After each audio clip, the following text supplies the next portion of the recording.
All righty, guys. For the plaintiff, Mr. Hayhurst. For the defense, Carrie is Mr. Peckinpah. We have a court. We have a witness. Fun with property. Fun with exhibits. Lots of numbers, letters, and numbers. You're writing everything into the chat. All right. And we're going to go 175. So starting with examination by myself, Mr. Hayhurst. Everybody ready? Here we go. Now, you are familiar, of course, with the other improvements on the property as a whole. That's right. You can take your seat. And you are familiar with the improvements around the Crossland cabin? That's right. And with those around the Humphreys cabin? I am. Mr. Erickson is the quarter section capable of physical division into 3 parcels, one of which would have located upon it your cabin and the buildings, and having a value of 3 times each of the other 2 parcels, exclusive of the value of the improvements on it, one of which parcels would have located upon it the Crossland improvements, and the other of which would have located upon it the Humphreys improvements, with each of the latter 2 parcels having an equal value exclusive of the improvements. Outside of the timber, I believe yes. Well, do I gather from that considering the timber, you could not so divide it? No, I think it could be physically divided. That's what I am trying. Yes, in my opinion, it can be divided. And when you say that, I suppose you are considering the relative quantity and quality of the land involved? I do. And including the timber and all other factors that you would have to consider? That's right. Would you tell us how you think the property could be divided? And I would suggest that in telling us that, perhaps you can more easily mark it upon the map than you can tell us.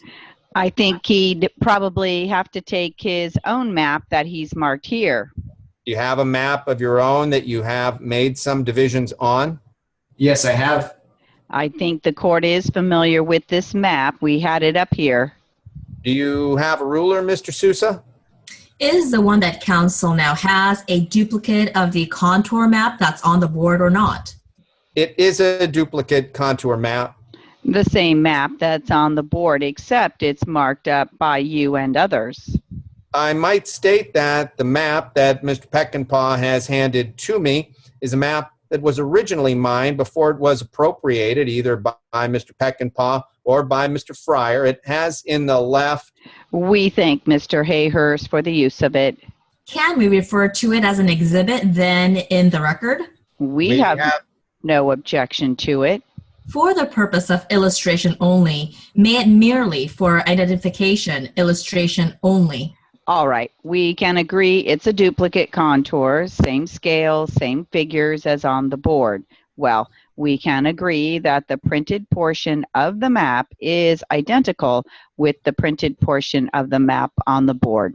Well, that isn't quite right. There are certain changes. For example, on the Plaintiff's Exhibit 1, the house is referred to as Crossland, or on the map that has been handed to me by Mr. Peckinpah, the same house is referred to as Dunkel. But I think that other than those minor changes. Also, the township is wrong. I guess the range is wrong. What is it, 24? 24 is indicated by each corner. The only thing I am concerned with is the map a sufficient duplicate contour-wise and scale-wise so when the witness attempts to put on his division marks that I can have a comparison on the exhibits on the board?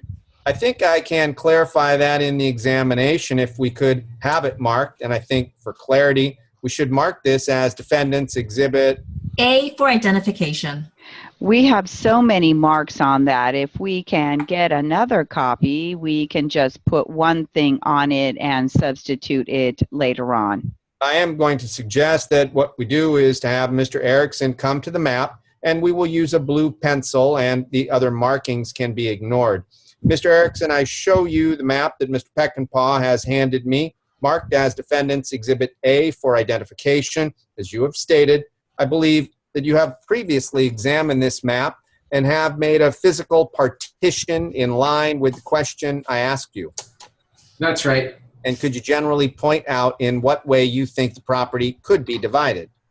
Well, I think the property could be divided along this bench, this rock bench, from here on up to the spring known as the Dunkel Spring or Crossland Spring. and then it could extend westward to a point sufficiently large enough to take in a third or a fifth of the territory.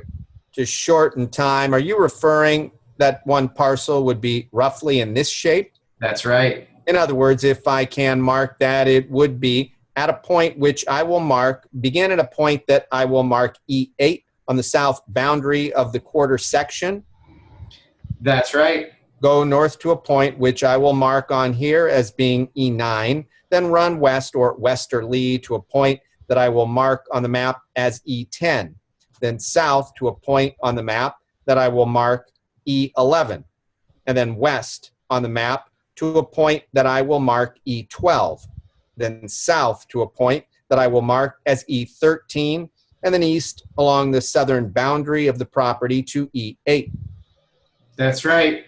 That would be, you think, one of the parcels? I do.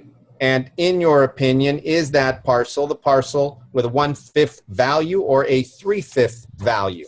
That's a 1/5 value.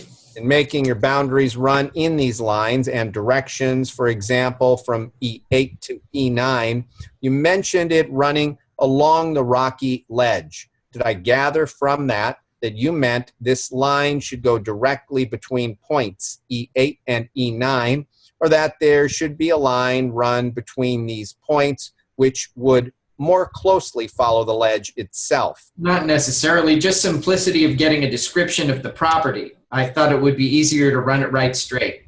So that when you mention these lines, you are speaking of straight lines? That's right.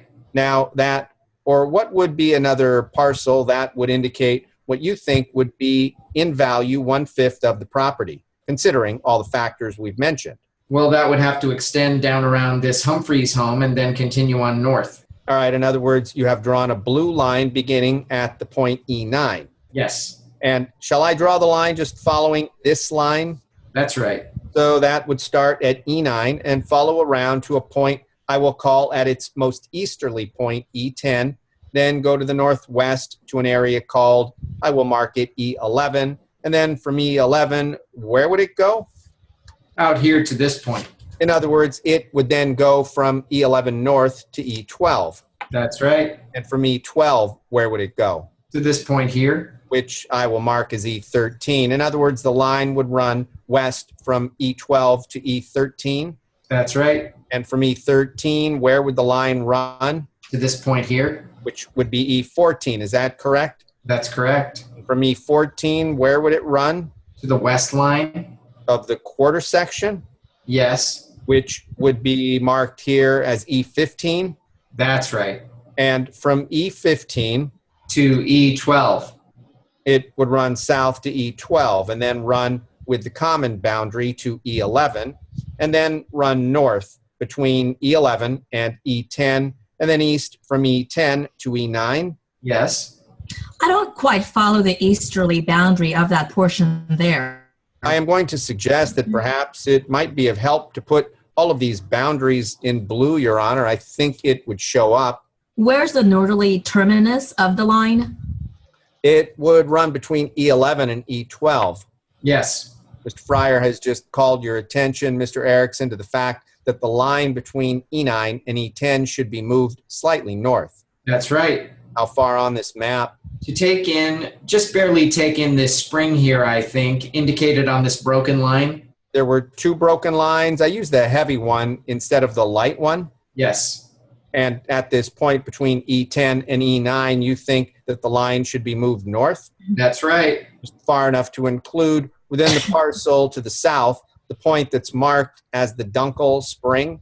That's right. This area could vary here a few feet to take in the right amount of land. It would have to be probably adjusted, either one of these. I couldn't tell exactly, but approximate division. Now, you are indicating the... each one contains approximately 32 acres. In other words, you have divided these areas so that these two parcels that you have defined have roughly 32 acres. That's right. And the third parcel, which would be left, in your opinion, would have a value of roughly 60%? 96 acres. 96 acres. Now, in making a physical division, what other factors have you taken into consideration? Well, I've taken into consideration that this lies at a different bench. It lies at a different height, this property here, and this is above probably 60 or 80 feet higher than this one, and also takes in, it gives them a portion of the portion across the hill. Now, this is on, You are referring to the area. this is the west side of the hill. From here, it runs to the west to the mountain. Could we designate these parcels by a number so we can refer to them? Better make it a name, X, Y, and Z.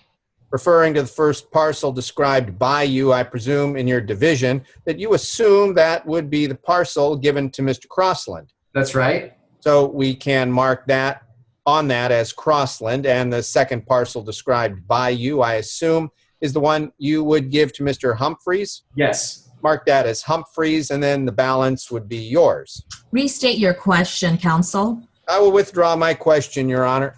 The question is, what factors did you take into consideration other than acreage in allocating or making division than the bench elevation? Did you take any factors into consideration in making this division other than the division of land into parcels which would be equivalent in area? Well, yes, to compensate possibly for the water or springs, there is the timber all located on this section here, and practically no timber on any other portions. Where is the timber located? The timber is all located relatively right across this way. In other words, the timber would be located, as I understand it, in an area running from the point that you have indicated on here as being in the area of Humphreys Spring. That's right. And it runs, as I gather, into the southwest. It takes in the entire area here, clear on up. By the entire area, is the area that we have marked as Humphreys, is that entirely wooded? It's practically all wooded. And how dense is that timber? Well, it's fairly dense. Well, Let me interrupt. The witness is using the term timber, and in ordinary sense, it's usually referred to as merchantable lumber for purposes of merchantable. Saleable lumber. Now, the court was under the impression in viewing this property that whether there was timber in that sense of the word, if so, whether it was a type that could be cut under any government permit, and whether it would be accessible, and if so, whether it would ruin the value of the property as cabin sites, whether it would interfere with the spring flow and that sort of thing. I didn't anticipate it, but I will go into that. When you speak of timber, Mr. Erickson, what kind, Those are yellow pine, sugar pine, and fir. and have you measured it to determine the number of feet in that area? I haven't, but You personally have made no computation? I haven't. I'm not able to. Now, referring strictly to the Humphreys property, when you speak of timber, I am going to speak of them now as trees. What size trees will those be as a whole? Well, I couldn't say. Well, referring to the Crossland property, what size trees? I couldn't say. All right, we'll stop. I was getting hairy. Yeah, well, it doesn't get any better.